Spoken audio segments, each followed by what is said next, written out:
امامت کی نیت کا کیا حکم ہے؟ چنانچہ امامت کی نیت اس طرح کرے کہ میں ان تمام لوگوں کی امامت کر رہا ہوں جو میری اقتداء کرے، اور نیت زبان سے کرنا ضروری نہیں، دل میں یہ ارادہ کر لینا بھی کافی ہے، اور اگر نیت نہ بھی کہے، مطلق کہے کہ میں امامت کر رہا ہوں، تب بھی جو ہے نماز درست اور جائز ہو جائے گی۔ چنانچہ اس سلسلے میں جو ہے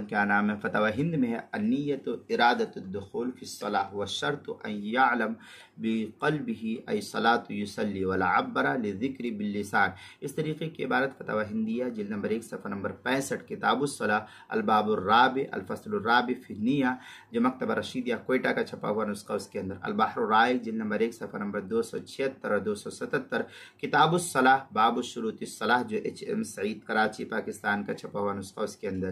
اسی طریقے سے در مختار مشامیہ میں ہے والامام ینوی صلاته فقط ولا يشترط لصحة الاقتداء نیت امامت المقتدی بل لنیت الثواب عنہ اقتداء۔ اس طریقے کی عبارت در مختار مشامی جلد نمبر 1 صفحہ نمبر 424 باب شروط الصلاۃ جو HM سعید کراچی پاکستان کا چھپا ہوا نسخہ، اس کے اندر۔ اسی طریقے سے نماز کے مسائل کا انسائکلوپیڈیا جلد نمبر 1 صفحہ نمبر 138 حروف تہجی الف، عنوان ہے امامت کی نیت، اس کے تحت جو اس مسئلے کی وضاحت نقل کی گئی، وہاں بھی دیکھ سکتے ہیں۔